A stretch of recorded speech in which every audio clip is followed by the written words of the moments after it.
Can't talk. Member Chapman, stay within that border there.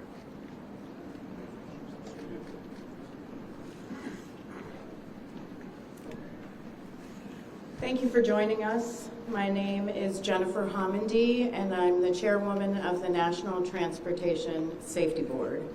The National Transportation Safety Board is an independent federal agency that's charged by Congress with investigating every civil aviation and serious accident and serious incident in the United States and significant events in other modes of transportation. Yeah.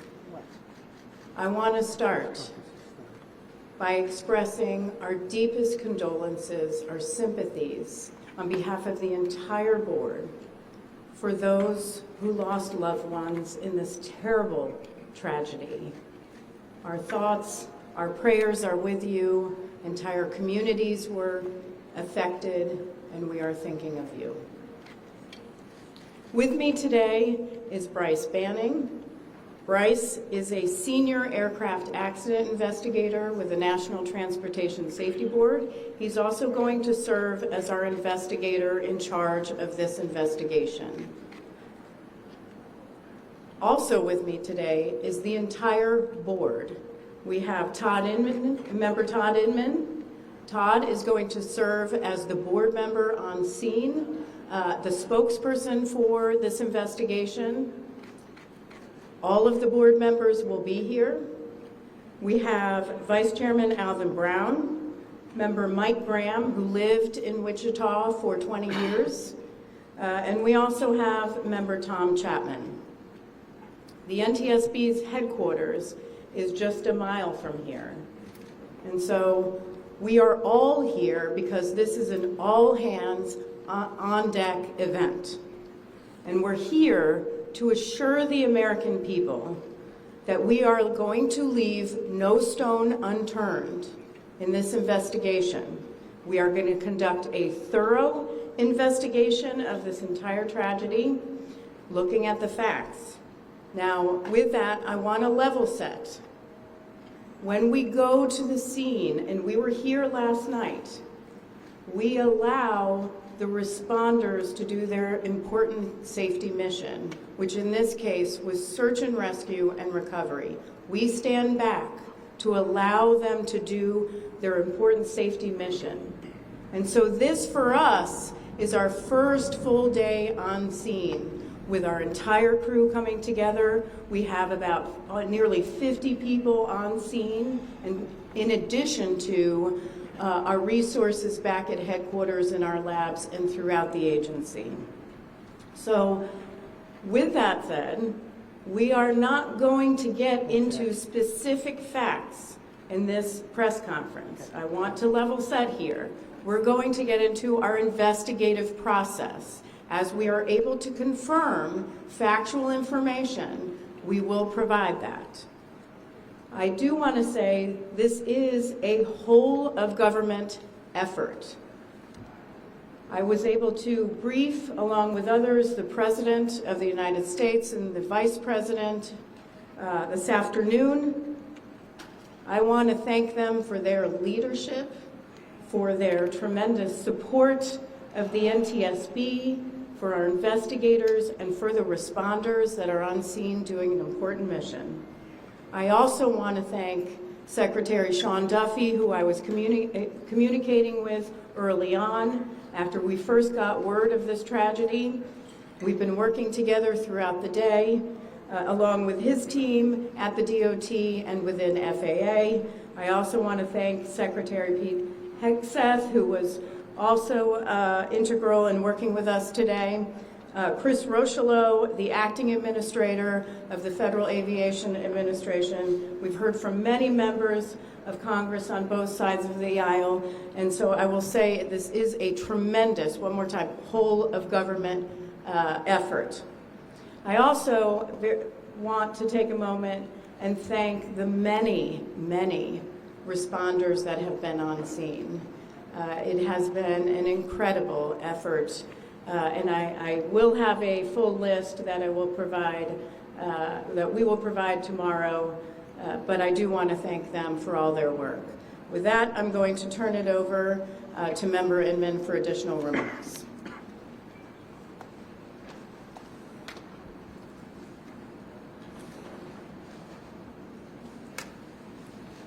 So today is our first full day on scene.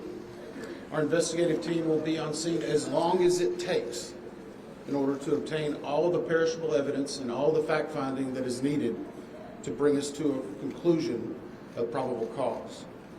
Our mission is to understand not just what happened, but why it happened, and to recommend changes to prevent it from happening again.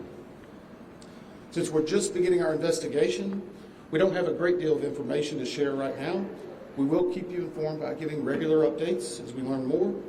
Our intention is to have a preliminary report within 30 days, and the final report will be issued once we've completed all of our fact-finding and investigation. Now, we will not be determining the probable cause of the accident while we are here on scene, nor will we speculate about what may have caused this accident. Today, we will be going and having an organizational meeting and establishing our parties to our investigation. We currently have the following parties that are already identified: PSA Airlines, GE Aerospace, Sikorsky, FAA, NACTA, which represents the air traffic controllers, ALPA, which represents the pilots, Army, AFA, which represents the flight attendants. The Transportation Safety Board of Canada will be an accredited representative under Annex 13 of ICAO.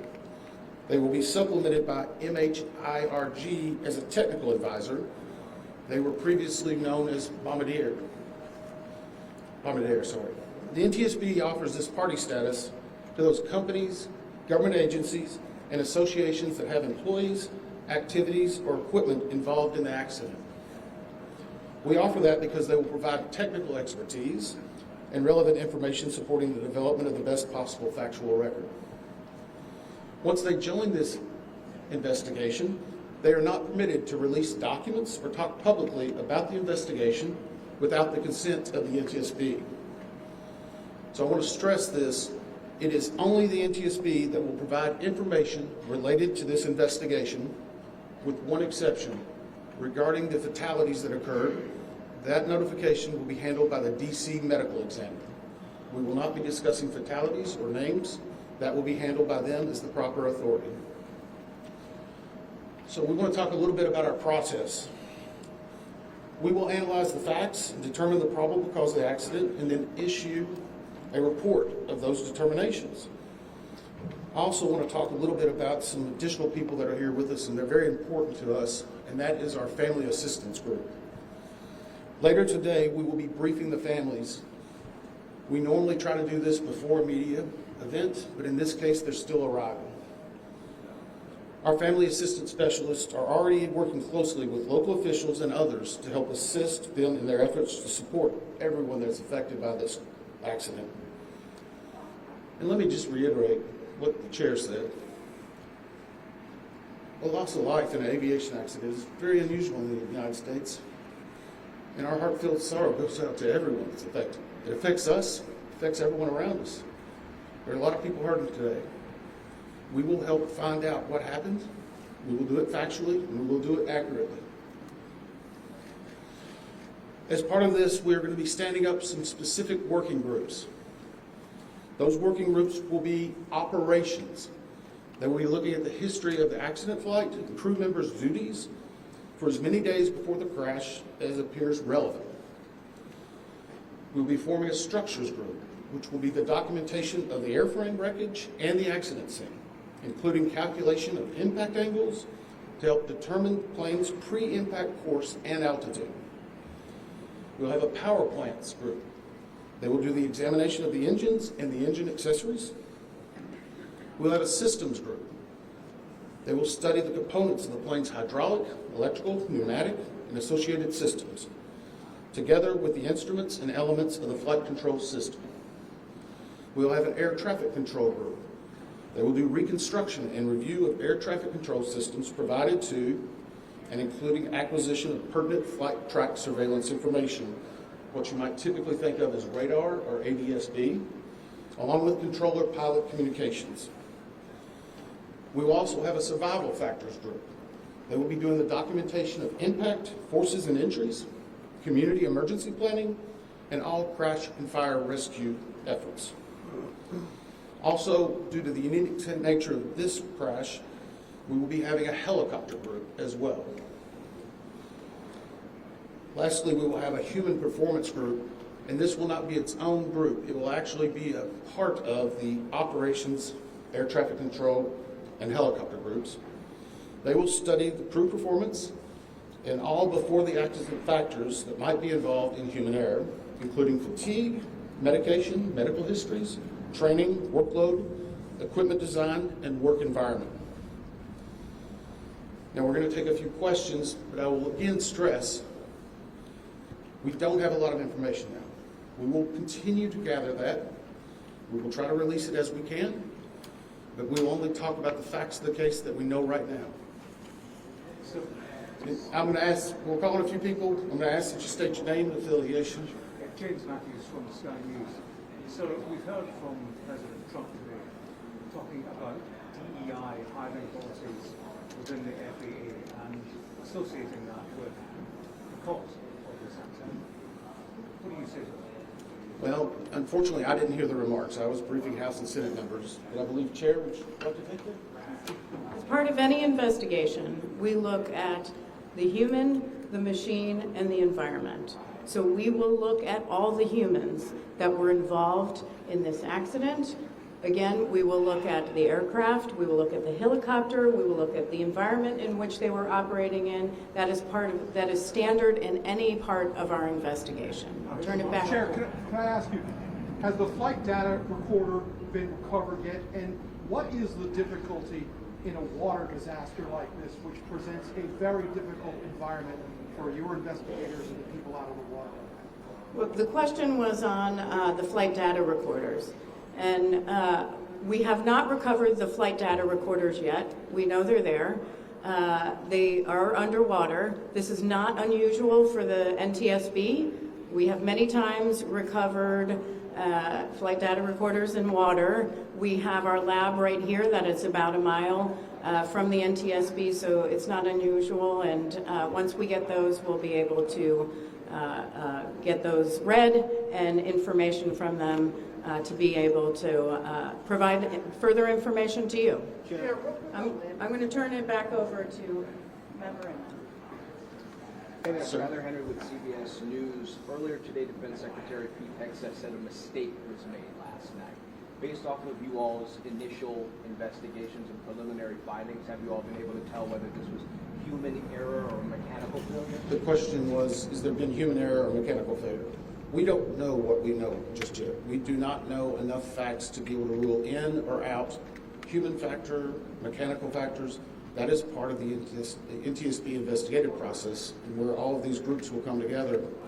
It's one of the reasons why the NTSB is known as the gold standard. We will take the time that's necessary, but I'd also like to reiterate, if we find something that is a significant issue that warrants immediate action, we will not hesitate to make those recommendations and make them public. We have a good track record on that, and we want to continue doing so. Sir? Hello, Sir Tom Costello with NBC News. Does it hurt your investigative process, maybe for the chairman, does it hurt your investigative process to have the president already suggested possible causes here as you try to keep an open mind and begin this investigation? Tom, with all due respect, I think the press also likes to state what probable cause is before we get to the probable cause. So what I'm going to say is you need to give us time. You need to give NTSB, it's not that we don't have information. We do have information. We have data. We have substantial amounts of information. We need to verify information. We need to take our time to make sure it is accurate. That's best for you. That's important for the families. It's important for legislators who are seeking answers to try to figure out what they're going to do about this. And so it will take time. We do have a lot of information, but we need some time to verify that. Yeah, Member Chase Williams with Fox Business. I'm wondering about the conditions in the tower last night. Were there any performance issues in the past? Were controllers, anything of that nature? Question is about controllers. As I said, we are just now forming the groups.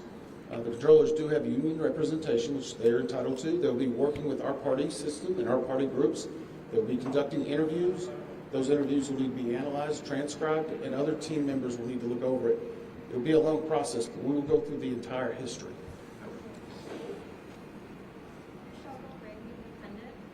question is for the chairwoman. Can you tell us more about what the president and vice president's responses were when you briefed them this afternoon? Sure. So the question was about my briefing for the president and the vice president. As is standard, we offer briefings on our process and what we know, and this was a briefing with the president and vice president and with Secretary Duffy and Secretary Hegseth and also the acting administrator of the FAA. There was discussion on what we know so far and our process, and that was about it. Madam Chairwoman, Stephanie Ramos with ABC News. Similar to Tom Costello's question, the president has stated what may have caused the crash, stating common sense. Does that affect your progress at all at this early stage? Yeah, so the NTSB, we conduct an important safety mission where we take a very careful approach. I'm sorry, the question was on speculating during investigations, which is we often hear about.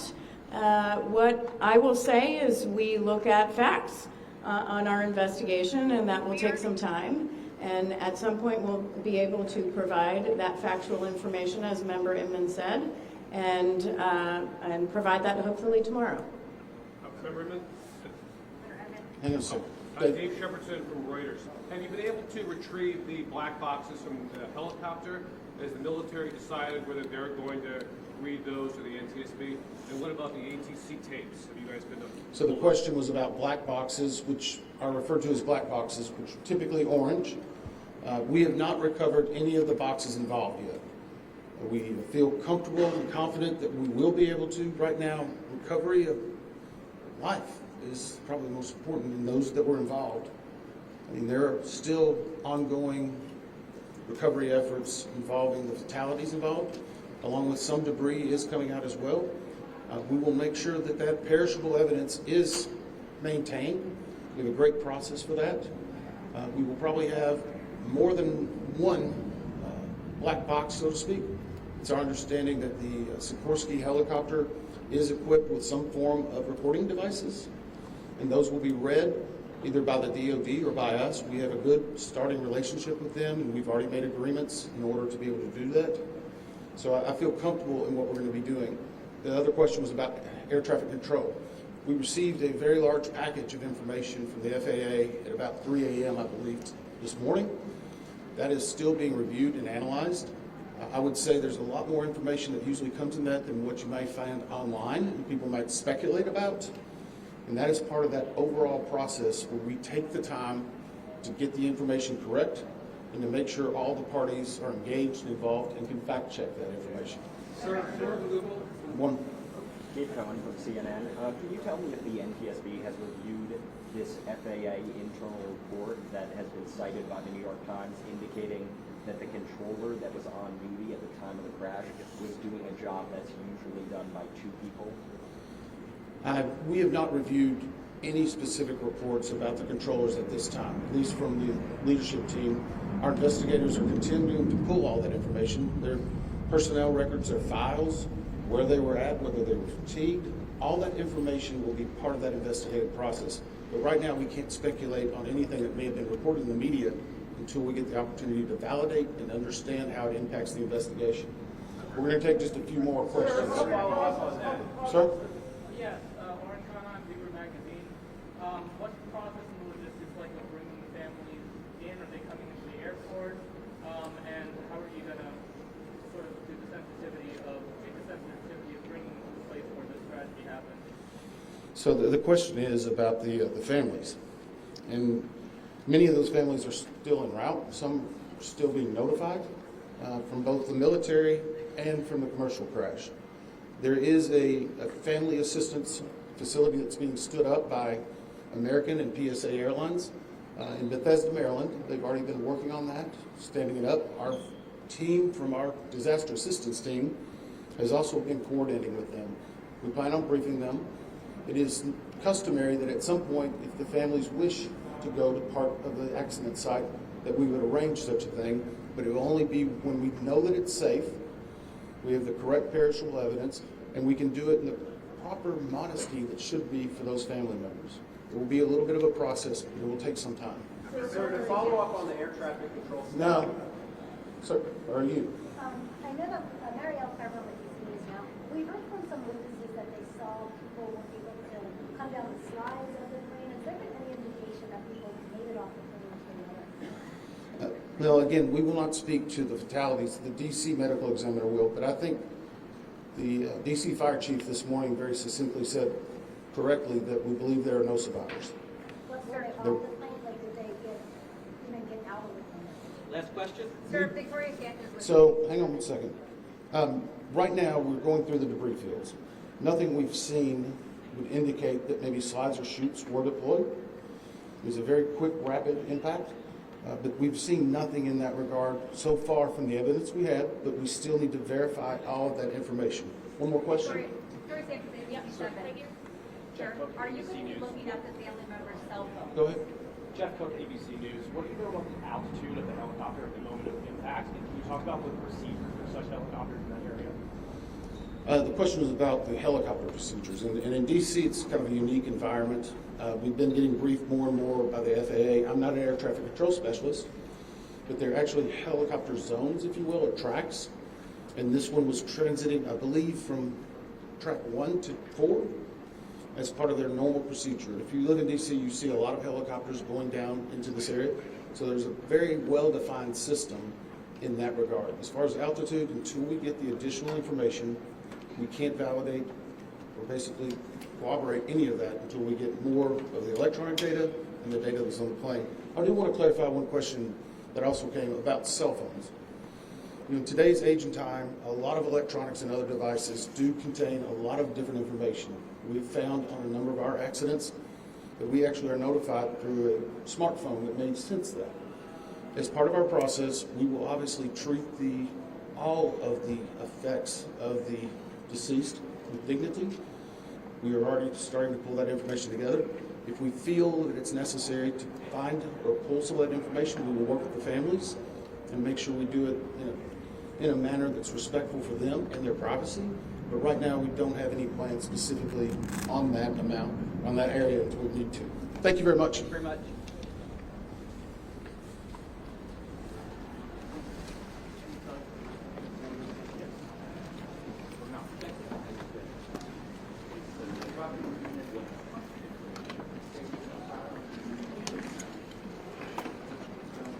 Hi, for further updates on media briefings